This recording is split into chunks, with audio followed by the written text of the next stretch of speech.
The blast chamber shuddered as the prototype ignited, sending a violent tremor through the desert floor. Scientists shielded their eyes, stunned by the force. If this was only a test, they wondered what destruction the real device could unleash on a city like Berlin. A burning column rose into the sky, its glare swallowing the horizon. Heat beyond steel's limits rippled outward in waves. Shock tore across the range. Observers stood speechless, realizing a weapon now existed that could erase an entire capital in a single strike. In Washington, planners spread aerial charts across long tables. Red lines marked bomber routes and predicted fire zones. Casualty estimates filled the margins. The urgent question hung over every discussion. Could one bomb end Germany's resistance in a single day? Intelligence reports poured in from Europe. Berlin's defenses grew tighter. Factories shifted underground. Time was slipping. Conventional bombing battered the city, but not fast enough. Some argued only a strike beyond imagination could break Germany's final resolve. Behind locked doors, a classified folder waited under heavy guard. Inside were mission outlines for a weapon that defied precedent. A lone atomic bomb, dropped over Berlin's government district, intended to collapse command and cripple the Reich. Instantly, flight analysts studied potential routes through enemy airspace. The bomber would need clear skies, extreme range, and flawless execution. The atomic device was massive and delicate. A single malfunction could strand an aircraft carrying a live nuclear core. Manhattan Project scientists attended briefings with tired eyes and stacks of data. They described blast radii, radiation spread, and firestorms. Generals listened with growing unease, hearing how the bomb could turn entire neighborhoods to ash in seconds. Meanwhile, Berlin endured nightly raids. Streets vanished under rubble. Civilians crowded into bunkers as sirens wailed through darkness. German forces held firm despite devastation. Leaders feared the war could drag on, costing thousands more lives. The plan's projections were merciless. A single detonation above the city center could destroy ministries, level command bunkers, and fracture every remaining chain of control. Victory, some predicted, might come before the sun even set, yet each calculation carried a moral weight. Scientists warned the blast would swallow hospitals, shelters, and refugee trains. Fallout could drift across borders, poisoning fields and rivers. The weapon recognized no difference between soldier and child. Military ethicists examined worst-case maps in whispered meetings. Circles of devastation stretched wider with every scenario. They argued that a bomb meant to defeat tyranny might unleash a suffering too vast for any post-war world to justify. Across the ocean, London's leadership considered the implications. Europe was shattered. Cities lay broken. Armies were tired. Introducing a new horror could alter humanity's path. Victory achieved through total annihilation felt dangerously close to losing something deeper. Then fresh intelligence arrived. The Reich was burning out. Fuel shortages strangled mobility.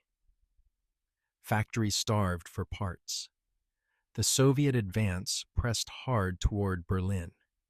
Germany's collapse was unfolding faster than even optimistic forecasts had dared predict. American strategists reviewed updated maps. An atomic strike risked hitting Soviet troops moving into the city. A blast on Allied partners could destroy the fragile trust shaping the post-war order. Even success now carried catastrophic diplomatic risk. In the desert, technicians inspected the bomb casing. Its enormous frame demanded a specially designed bomber capable of lifting unprecedented weight. Only one aircraft under development could manage it, and it remained behind schedule. Teams worked around the clock to modify engines and widen bomb bays. Each delay pushed the timetable further. By the time the aircraft neared readiness, Berlin's defensive lines were collapsing. The Soviets were closing in. The opportunity for the strike was fading. Military chiefs met behind closed doors. Dropping the bomb now would kill leaders already trapped, devastate civilians already starving, and obliterate a city inches from surrender. The weapon's strategic necessity had dissolved with the Reich's crumbling front. The classified folder was sealed again, locked under higher restriction. The mission was shelved not for lack of power, but because history had moved faster than its delivery could. Germany fell without a nuclear fire, consuming its capital. Scientists returned to their labs unsettled, knowing how close Europe had come to atomic devastation. Commanders archived their maps. The bomb built for Berlin sat in silence, waiting for a different war and a different set of impossible choices. In the quiet that followed, a question lingered. Had timing shifted by weeks? Had the front stalled longer? Would the world have witnessed a nuclear strike on Germany? The answer remained locked away, buried with relief, fear, and the fragile mercy of circumstance. The war in Europe ended without a nuclear flash over Berlin, yet the weapon built for its destruction did not vanish. It moved quietly through secret facilities, studied by officers who understood its potential to decide future conflicts. With a single violent breath, as Germany surrendered, scientists toured the ruined capital. They walked through shattered streets and burned out ministries, imagining the firestorm that might have consumed it. The silence of the rubble felt like a warning preserved in broken stone. Allied engineers crawled through bunkers lined with steel and concrete, calculating what the bomb would have done. Their estimates were stark. No shelter could have survived the blast. No command post would have remained. The city would have collapsed in minutes. Diplomats began shaping the post-war world. But the shadow of the unused bomb lingered over every negotiation. Nations realized that victory was no longer measured by armies alone. It was now measured by who could wield destruction without limit. In laboratories across America, physicists reviewed the Berlin plans with renewed urgency. If a weapon could end a war against Germany, it could also decide the balance of the next century. The atomic age demanded new strategies, new alliances, new fears. Generals studied the bomb's potential reach, imagining its role in conflicts still unborn. Berlin had been a near target, but others could follow. The line between deterrence and devastation grew thin. Drawn not by morality, but by the pace of invention, Berliners rebuilding their city never knew how close they had come to losing it entirely. As they cleared stones and raised new walls, they walked streets that had nearly become a crater. Their endurance became its own quiet defiance against annihilation. In Washington, officials debated the bomb's future in hushed meetings. They weighed secrecy against power, restraint against dominance. The world was watching, though it did not yet know why. A single decision could shape decades of uneasy peace. Historians later uncovered fragments of the Berlin strike plan. Memos detailed blast projections over government blocks. Maps marked sectors burned beyond recognition. Each line revealed a version of history that had nearly replaced the one we lived. For military theorists, the aborted mission became a case study in timing. When technology races faster than events, outcomes hinge on days, even hours. Germany fell before the bomb arrived, and fate turned on that narrow margin. The pilots who trained for the mission never flew it, yet they carried the weight of a strike they might have delivered. Some wondered if ending the war sooner would have saved lives. Others feared the guilt that would have followed them forever. In Berlin's archives, researchers traced the decisions of its final days, the city falling apart, leadership fracturing, armies retreating. A nuclear strike would have met a capital already defeated, magnifying ruin for no strategic gain. The Soviets, unaware they had been one variable in the bomb's cancellation, marched into Berlin at great cost. Their advance secured victory, but it also shaped the boundary lines that divided Europe.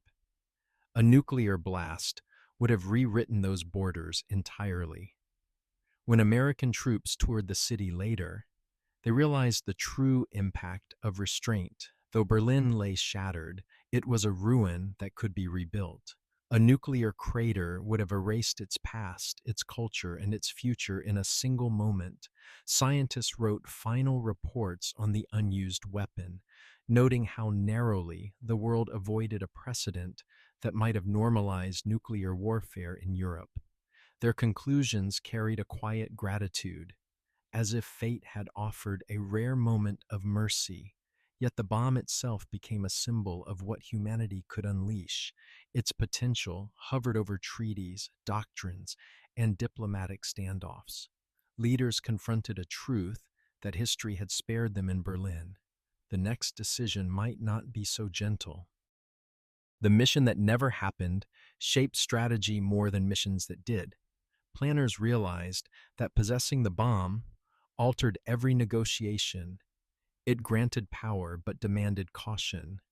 The world entered an uneasy balance where peace endured through fear. As the Cold War began, the question resurfaced in new forms. If the bomb had fallen on Berlin, would the threshold for nuclear war have been lower? Would nations have accepted atomic strikes as routine tools of victory rather than unthinkable last resorts? In later decades, declassified files revealed just how close the operation had come. Signatures, flight drafts, choice of altitude, even projected weather. The slightest change could have unleashed an inferno on the heart of Europe. Berlin rebuilt. Generations grew up unaware that their city had once stood on a razor's edge. They walked through restored streets, past monuments and memorials, never knowing how narrowly their history avoided being rewritten in fire. The plan faded into archives, but its lesson endured. Power wielded without necessity becomes catastrophe. The bomb that could have ended Germany in a day remained unspent, a reminder that restraint can be as decisive as force in the shaping of the world.